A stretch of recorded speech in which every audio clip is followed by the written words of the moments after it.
یا رسول اللہ میں نے دولت کو آگ تو نہیں لگانی اگر تیرے کام نہ آئے. حضور کس کام کی یہ جائیدادیں، کس کام کی؟ اگر آپ کے گھر میں 4 دن کھانا نہ پکے.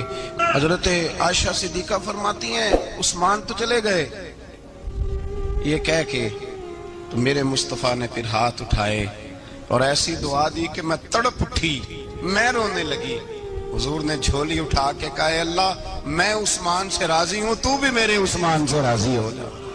اے اللہ میں راضی ہوں، تو بھی راضی ہو جا. اور بھائی یہ درد، یہ ذوق، یہ مزاج، یہ انداز، یہ حضرت عثمان غنی کو اللہ نے عطا فرمایا. آپ آج لوگ اعتراض کرتے ہیں ہم پہ، کہتے ہیں تم پہلے مدینے بعد میں مکے، زیادہ دن مدینے تھوڑے دن. یہ کیا انداز ہے تمہارا؟ سنو حدیبیہ جس کا ذکر قرآن مجید نے کیا، ید اللہ فوق ایدیہم، پڑھو نا گھر میں جا کے قرآن مجید. حضرت عثمان غنی رضی اللہ تعالیٰ عنہ ساتھ تھے جب نبی پاک صلی اللہ علیہ وسلم 1400 صحابہ کو لے کے عمرے کی نیت سے نکلے. حدیبیہ کی مقام پر کافروں نے روک لیا، کہا عمرہ نہیں کرنے دیں گے.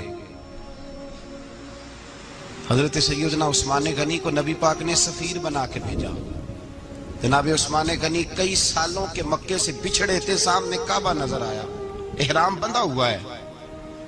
جب سفیر بن کے گئے تو ابو سفیان کہنے لگے عثمان ہم تیرے رسول کو تو ابھی عمرے کی اجازت نہیں دیتے، باقی لوگ تو نہیں آتے، وہ سامنے کعبہ ہے، وہ حجر اسود ہے، وہ سارا کچھ ہے، طواف کرنا ہے تو کر لو، استلام کرنا ہے تو کر لو، اگر تم نے کعبے کے اندر نماز پڑھنی ہے تو پڑھ لو، صفا مروہ کے پھیرے لگاؤ، تمہیں اجازت ہے. نبی عثمان غنی فرمانے لگے قسم ہے رسول کی زلفوں کی، جب تک میرے مصطفیٰ طواف نہیں کریں گے عثمان بھی کوئی نہیں کرے گا. عثمان بھی وہ کون سا طواف ہے جس میں طواف اور مدینے والا نہ ہو؟ وہ کون سا عمرہ ہے جس میں عمرہ ہو اور رسول پاک نہ ہو؟ وہ کون سا حج ہے جس میں حج ہو اور امام الانبیاء نہ ہو؟ بریلی کے امام بول پڑے، فرمانے لگے حاجیو آؤ شہنشاہ کا روضہ دیکھو، کعبہ تو دیکھ چکے اب کعبے کا بھی کعبہ دیکھو. اور فرمانے لگے غور سے سن تو رضا، کعبے سے بھی آتی ہے صدا، میری آنکھوں سے میرے پیارے کا روضہ دیکھو. یہ ہمیں حضرت عثمان غنی نے سکھایا ہے عقیدہ، یہ عقیدہ حضرت عثمان غنی کا ہے. بات دور نکل جائے گی. محبت معیار ہوتی ہے، محبت روح ہوتی ہے، محبت اصل ہوتی ہے. حضرت عثمان غنی رضی اللہ تعالیٰ عنہ سے کسی شخص نے کہا کہ عثمان کوئی تبدیلی بھی آئی نبی پاک کے غلام بننے کے بعد؟ حضور کے غلام بننے کے بعد کوئی تبدیلی بھی آئی؟ لوگ اپنی اپنی تبدیلیاں بتاتے رہے. جناب عثمان غنی نے 2 جملے کہے، لوگ کہتے ہیں ہماری چیخیں نکل گئیں، یہ معراج حضور سے پیار کی محبت اور عشق کا یہ رنگ عثمان غنی کا. حضرت عثمان غنی کہنے لگے تم تبدیلی کی بات کرتے ہو؟ میں نے جب سے نبی پاک کے ہاتھ میں سیدھا ہاتھ دے کے بیعت کی ہے، میں نے یہ ہاتھ دوبارہ کبھی گندگی کو نہیں لگایا. اور فرمایا جب سے پہلی نظر سے جلوہ والضحیٰ دیکھا ہے، میں نے اس کے بعد اپنی شرمگاہ کو بھی کبھی نہیں دیکھا، اس لیے کہ ان آنکھوں میں رسول اللہ کے جلوے رچ بس گئے. یہ معیار پیدا کیا جناب عثمان غنی نے. اور مدینہ منورہ سے جو محبت ہے نا مسلمان کی، اس کا اگر اصل رنگ دیکھنا ہو تو جناب عثمان غنی کو زندگی کو دیکھا جائے. اصل رنگ. حضرت سیدنا عثمان غنی با حیا بڑے تھے. کیا بڑے تھے؟ کچھ لوگ بے حیا ہوتے ہیں، کسی کو بھی نہیں چھوڑتے، نہ صحابہ کو، نہ اہل بیت کو، نہ کسی اور کو. عثمان با حیا بڑے تھے. کتنے؟ حضرت عائشہ صدیقہ فرماتی ہیں، مشکات میں مسلم میں موجود ہے، آپ فرماتی ہیں نبی پاک بیٹھے تھے تو حضور کی نا پنڈلی مبارک، مرد کے لیے حکم ہے ناف سے گھٹنے تک چھپا کے رکھے، پنڈلی ننگی ہو بھی جائے نا یہ پنڈلی تو اس کی اجازت ہے شریعت میں مرد کے لیے. فرماتی ہیں اللہ کے محبوب لیٹے ہوئے تھے اور حضور کی طامت پنڈلیوں سے تھوڑی اونچی تھی، تو حضرت ابو بکر صدیق آئے تو نبی پاک نے فرمایا آ جاؤ. حضور لیٹے رہے.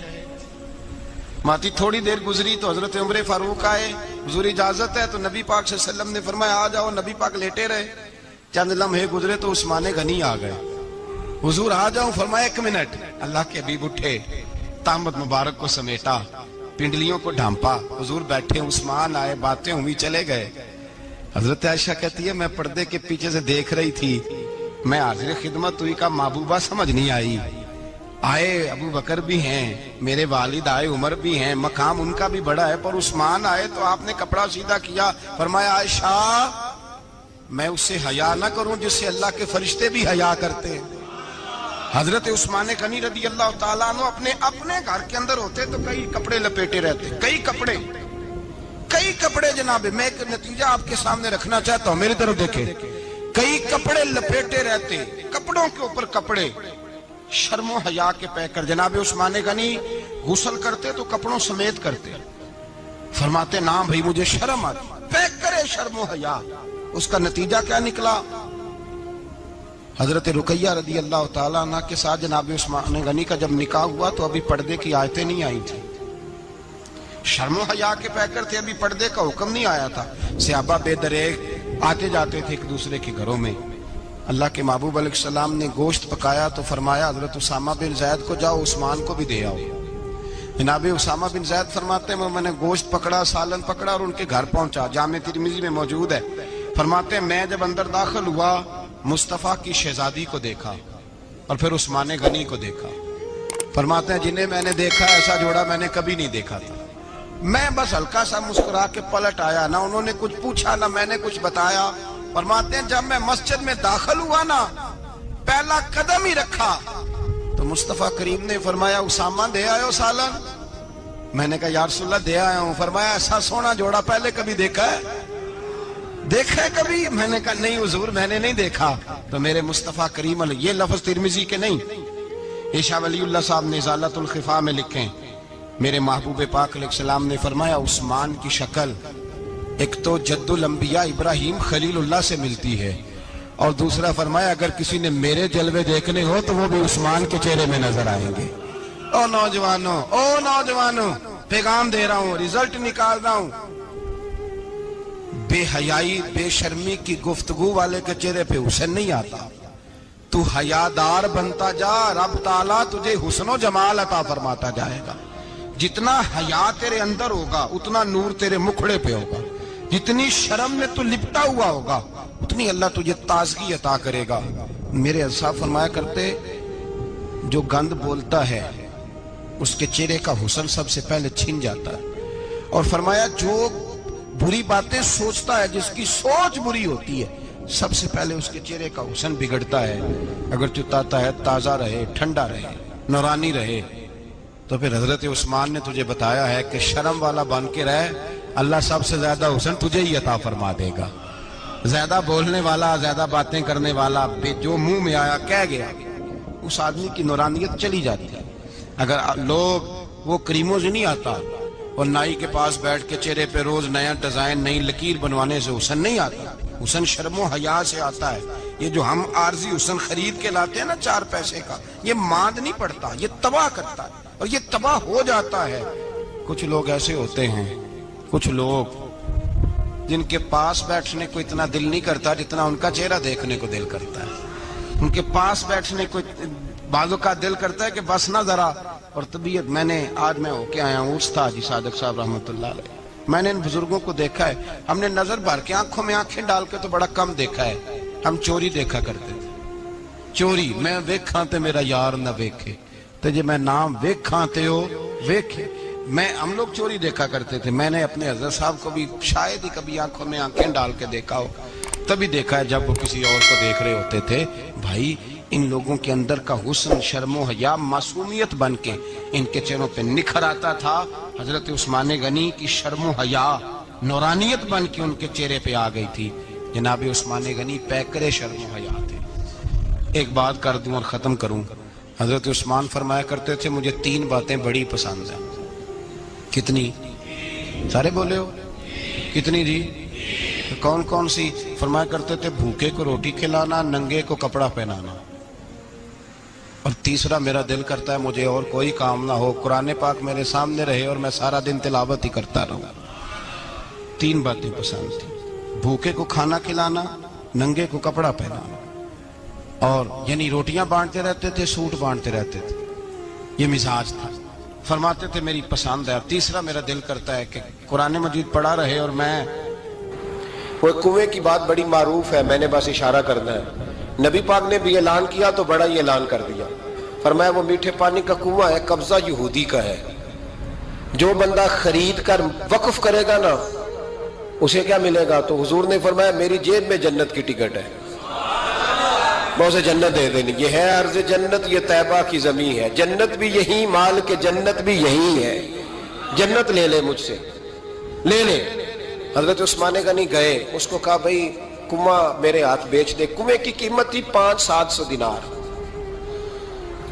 تو حضرت عثمان 500-600 دینار کل کنویں کی قیمت تھی۔ جناب عثمان غنی گئے، یہودی کو پتا تھا کہ یہ خریدنا چاہتے ہیں، فرمایا یار یہ کنواں بیچ دو، کہنے لگا نہیں بیچنا، فرمایا قیمت منہ مانگی، کہنے لگا قیمت میری مرضی کی، کہا تمہاری مرضی کی، اپنی اپنی اوقات ہوتی ہے نا قیمت لگانے کی، تمہاری مرضی کی، کہنے لگا میری شرط ہے میں ایک دن کے لیے کنواں دوں گا، ایک دن میں ایک دن آپ، فرمایا یہ بھی منظور ہے، کتنے پیسے؟ اس نے کہا میں 3000 دینار لوں گا، 500-600 کا ہے۔ حضرت عثمان غنی فرمانے لگے تو نے اپنی اوقات کے مطابق 3000 مانگا ہے، میں 40,000 لے کے آیا تھا، اپنی اوقات کے مطابق مانگا، 40,000 دینار میری جیب میں۔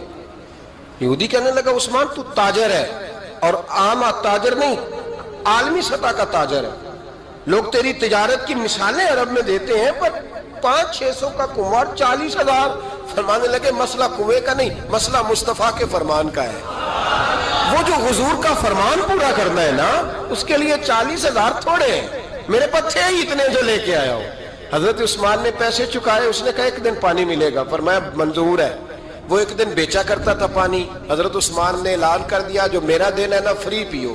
ملا رومی رحمۃ اللہ علیہ فرماتے ہیں کنویں سے سادہ پانی نکل جائے تو تازہ آ جاتا ہے، اور اگر پانی کنویں کے اندر رہے سارا ختم نہ ہو تو باسی ہو جاتا ہے، اس لیے فرمایا کرتے تھے میں اس کنویں سے پانی پیتا ہوں جس پہ رش زیادہ ہوتا ہے، اس لیے کہ وہاں سے پانی ختم ہوتا ہے تو تازہ آتا رہتا ہے۔ فرماتے تو اللہ کے رستے میں سارا خرچ کر دے، اللہ تازے عطا